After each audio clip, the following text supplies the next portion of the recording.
বাইতুল মুকাদ্দাস মসজিদ সম্পর্কিত হাদিসের উপর আলোচনা। এদের তফসিরের একটি নমুনা পেশ করলেই পাঠক ভাইয়েরা হাড়ে হাড়ে টের পাবেন। বাইতুল মুকাদ্দাস তৈরি করেন হজরত দাউদ নবী এবং পুত্র নবী সুলাইমান। রাজা নেবুকাদনেজার, যাকে বক্তে নেসারও বলা হয়, তিনি সৈন্যবাহিনী নিয়ে বাইতুল মুকাদ্দাস আক্রমণ করে পুরুষদের হত্যা করে এবং মহিলা ও শিশুদের বন্দী করে। বাইতুল মুকাদ্দাসে এত মণিমুক্তা সোনারূপা জমা ছিল যে সেই মণিমুক্তা ও সোনারূপা বাবেল নামক স্থানে নিয়ে যাওয়ার জন্য 1,70,000 গাড়ি লেগেছিল। এক একটি গাড়িতে যদি ধরে নিলাম 2 টন করে মাল বোঝাই হলো, এবং সেই মাল বোঝাই করা গাড়িটি চালিয়ে নিতে কমসে কম 2টি ঘোড়া এবং 2 জন মানুষের দরকার হয়। একজন ঘোড়া দুটোকে চালিয়ে নিয়ে যাবে আর একজন সহকারী রূপে গাড়ি বোঝাই মাল দেখাশোনা করবে।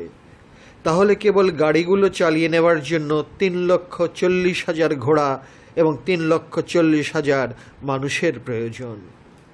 তারপর প্রশ্ন আসে, প্রতিটি গাড়িতে যদি 2 টন করে মাল বোঝাই করা হয়, তাহলে সেই মণিমুক্তা ও সোনারূপার ওজন হয় 3,40,000 টন। এত বড় বিশাল রত্ন ভাণ্ডারটি বাইতুল মুকাদ্দাসের কোথায়, কোন গুদামে রাখা ছিল? সেই গুদামগুলো তো এক একটি বিশাল গুদাম বলে ধরে নিতে হয়। তারপর ছোট ছোট শিশুদের গল্প শোনাবার মতো করে আরও ঘটনার বর্ণনা দেওয়া হয়েছে। যেমন, এরপর এক ইরানি রাজা, নামটি উল্লেখ করা হয়নি, বাবেল নামক স্থানটি জয় করে 3,40,000 টন ধনরত্ন গাড়িতে করে নিয়ে নিজের দেশে নিজের স্বার্থে ব্যবহার না করে মহান ত্যাগের দৃষ্টান্ত স্থাপন করে যেখানকার ধনরত্ন সেখানেই ফেরত দিয়ে দিলেন। কি চমৎকার আদর্শ!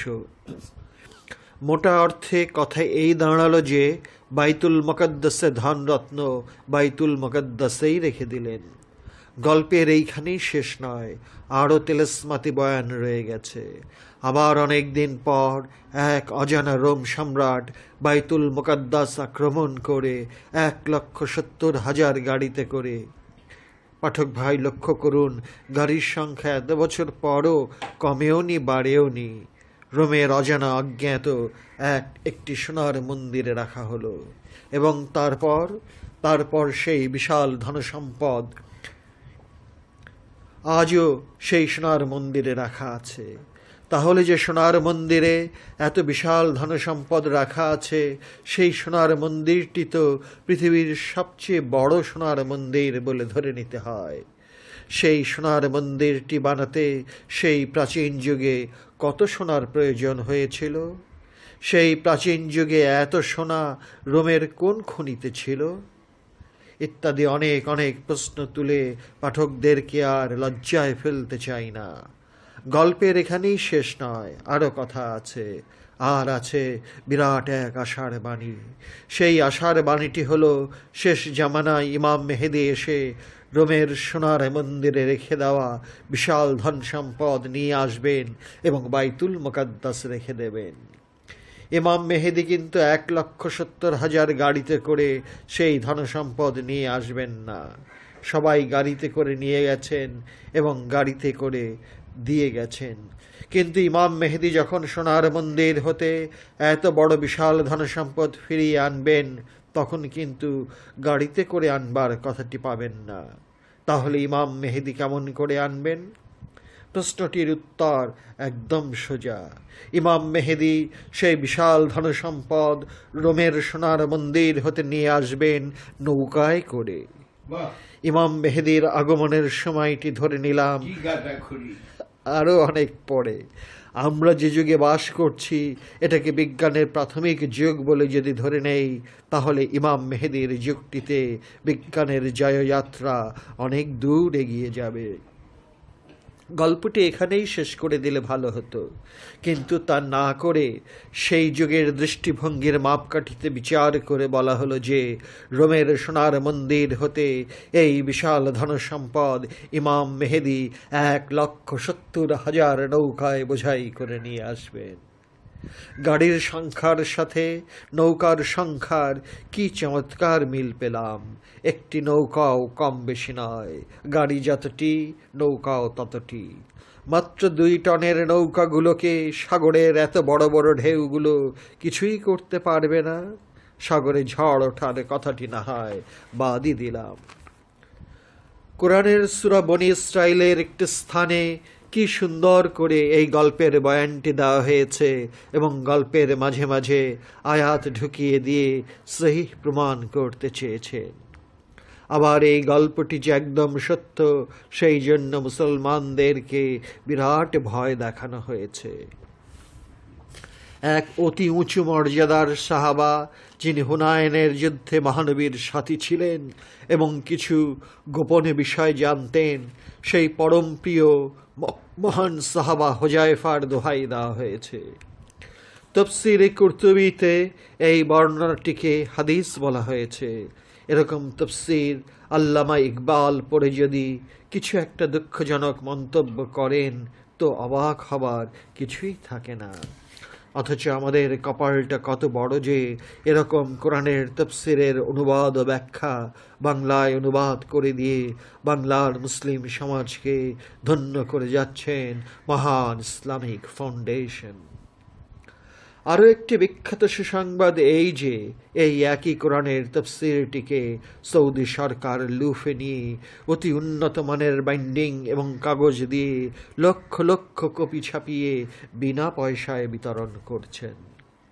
কোরআনের কিছু বিষয় মানব আর কিছু বিষয় মানব না, এটা সবাই ভুল বলে মেনে নেবেন। কিন্তু কোরআনের বেশ কিছু বিষয় আছে যা মন মেনে নিতে চায় না বলে মন গড়া কথাও ব্যাখ্যা পাবেন, যা পড়ে আপনিও সিদ্ধান্ত নিতে হিমশিম খাবেন। নামাজকে আমরা সবাই অনায়াসে ভাগ করে নেই, যদিও নামাজ একই নিয়মে পড়তে হয়, যেমন ফরজ, সুন্নাত আর নফল নামাজ। এই 3 ভাগে ভাগ করা নামাজ একই রকম অনুষ্ঠানের মাধ্যমে পড়তে হয়, দেখতে একই রকম কিন্তু নিয়ত করা এক নয়। যেরকম সেজদা দেখতে একই রকম কিন্তু নিয়তে একরকম নয়। ফেরেশতারা আদমকে যে সেজদা করেছিলেন সেটা হলো সম্মানের সেজদা তথা সেজদায়ে তাজিমি সেজদার নিয়ত এবং ইবাদতের সেজদার নিয়ত এক নয়। সূরা ইউসুফের 100 নম্বর আয়াতে ইউসুফ নবীকে তার বাবা ইয়াকুব নবী এবং মাতা এবং 11 জন বড় ভাই যে সেজদা করার কথাটি কোরআনে আছে সেটা সম্মানের সেজদা তথা সেজদায়ে তাজিমি। মহানবীর উপর আল্লাহ এবং সমস্ত ফেরেশতারা যে সালাত আদায় করেন সেটা কি আল্লাহ ও ফেরেশতারা মহানবীর নামে নামাজ আদায় করছেন না দরুদ পেশ করছেন বলবো? শব্দটি তো সালাত, কিন্তু এখানে দরুদ পড়ছে বলে ধরে নিতে হয়। পীরকে সেজদা করা, ওলির মাজারকে সেজদা করা আর আল্লাহকে সেজদা করা মোটেও এক বিষয় নয়। আল্লাহকে সেজদা করার মধ্যে কতগুলো নিয়ম মেনে নিতে হয়, কিন্তু পীর ও মাজারকে সেজদা করার মধ্যে কোনো নিয়ম নেই। কিছু লোক দুটো সেজদাকে এক মনে করে পীর ও মাজারকে সেজদা করতে বারণ করেন। অবশ্য যিনি বা যারা বারণ করেন তারা যদি সেজদার বিষয়টি বিস্তারিত জানতেন তাহলে তারাও আর মানা করতেন না।